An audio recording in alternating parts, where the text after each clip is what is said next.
Et voici l'histoire de Rose. Rose, c'est ce petit flamand, un flamand de Camargue. Bon, c'est vrai qu'il n'est pas rose, mais c'est normal. Les bébés flamands naissent tout gris et peu à peu, ils deviennent roses.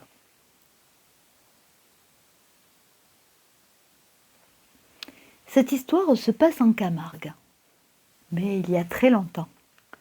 C'est en 1922, c'est-à-dire Mamou, votre arrière-grand-mère, n'était pas encore née. À cette époque, en Camargue, les dames étaient habillées ainsi, avec des robes longues de couleur, un petit châle et un joli, je ne sais pas comment ça s'appelle, mais un genre de bonnet sur la tête. C'est pas un bonnet, hein, mais bon.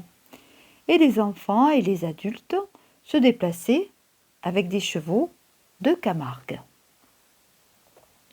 Ce matin-là, Pierrot, le petit garçon, monte en selle pour aller passer quelques jours chez sa cousine Fanette. « Tu te souviens bien du chemin ?» lui demande son père. Et son père, il est habillé en gardien, avec son chapeau, la veste de gardien. « Oui, oui, dit Pierrot, je longe toujours la mer.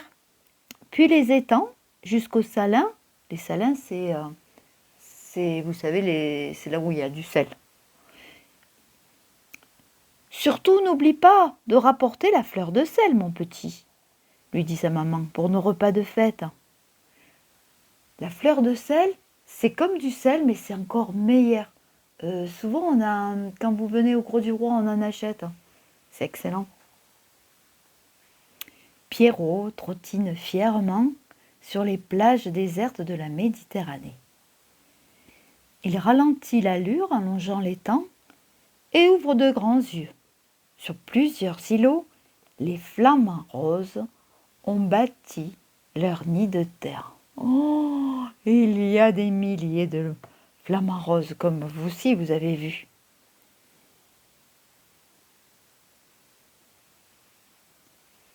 Alors le cheval, il commence à hennir et Pierrot lui dit « Calme, calme, Mistral ». Le cheval, il l'appelle Mistral. « Calme, n'effrayons pas les bébés flamands. » 2 heures plus tard, Pierrot arrive chez sa cousine. « Ah, te voilà !» s'exclame Fanette. « Quand tu es passé près de l'étang, est-ce que tu as vu les bébés flamands ?»« Non, dit Pierrot, j'étais trop loin. »« Oh, on ira les voir demain, Pitchoun, » dit l'oncle. « Moi, je travaille au salin. Avant tout, je vais te montrer la fleur de sel que j'ai mise de côté pour tes parents. C'est la meilleure, ajoute le saunier. Le saunier, c'est celui qui cultive le sel. Juste avant que le soleil se lève, à l'aube, Pierrot accompagne son oncle dans l'immensité du salin rose. Marcel, l'oncle, est inquiet, le vent souffle de plus en plus. Il faut se dépêcher, ce n'est pas bon pour la récolte de sel. Un coup de mistral et l'eau s'évapore beaucoup trop vite. Marcel pédale de toutes ses forces, suivi par Pierrot au petit galop. L'oncle s'arrête et actionne la martelière, ça s'appelle, pour faire remonter le niveau d'eau. Soudain, des flamants roses s'envolent de tous côtés. Ils semblent avoir été pris de panique. « Qu'est-ce qui se passe ?» demande Pierrot. « Ils ont été sûrement dérangés, dit l'oncle. Faudrait pas qu'ils abandonnent leurs petits. » Quand ils atteignent l'étang, l'un des îlots n'est plus entouré d'eau. Là, les poussins, tout gris, tentent quelques pas, agitent leurs ailes. Mais il n'y a plus aucun flamand adulte. Tout à coup, Pierrot voit bondir une forme rousse. C'est un renard. L'animal fonce droit sur l'îlot et saisit bientôt un poussin dans sa gueule. Oh, heureusement, l'oncle, paf, il tire un coup de fusil en l'air et le renard s'enfuit loin, loin, loin. Pierrot se précipite au milieu des bébés flamands qui appellent leurs parents. Il soulève délicatement le poussin blessé. il a les yeux fermés. Oh, il est bien malade. Pierrot a rapporté le bébé flamand au mas. Fanette essaie de le ranimer en le mettant debout, mais ses pattes ne le portent pas.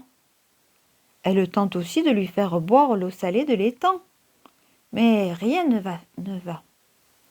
Rien à faire. Il ne va pas bien, le pauvre petit. Pierrot lui construit un enclos de toile de sac en plein soleil pour le réchauffer. Sa cousine l'y dépose délicatement. Quand les cousins se réveillent, le lendemain, le bébé flamand va bien mieux. Il s'agite dans l'enclos, fonçant dans la toile, tête baissée pour s'enfuir. Oh, il est en forme aujourd'hui. Il sera mieux sur son îlot, dit Pierrot. Fanette, va chercher un panier en osier. Oh, si on l'appelait Rose, dit Fanette. Mais il est tout gris. Bon, c'est d'accord, dit Pierrot. Aux abords de l'étang, Pierrot, Fanette descendent de cheval. Le vent a tourné pendant la nuit et l'îlot est à nouveau entouré d'eau. À l'instant où Fanette ouvre le couvercle, l'oiseau sort son long cou et s'élance vers ses frères et sœurs. Il y en a beaucoup, hein. Oh non, les poussins sont encore seuls, se lamente Pierrot. Pourvu que les adultes reviennent. Fanette, Pierrot et Mistral attendent tout l'après-midi sous un tamaris. Mais les grands flamands ne se montrent pas. C'est l'heure de rentrer, dit Pierrot en prenant sa cousine. Fanette essuie une larme. Mais comment va faire Pierrot pour se nourrir?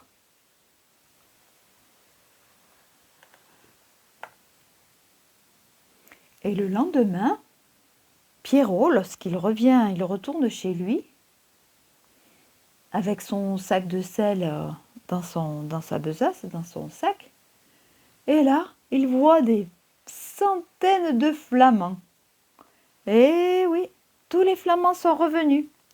Ils sont revenus, dit Pierrot. On va faire demi-tour. Il faut à tout prix rassurer Fanette.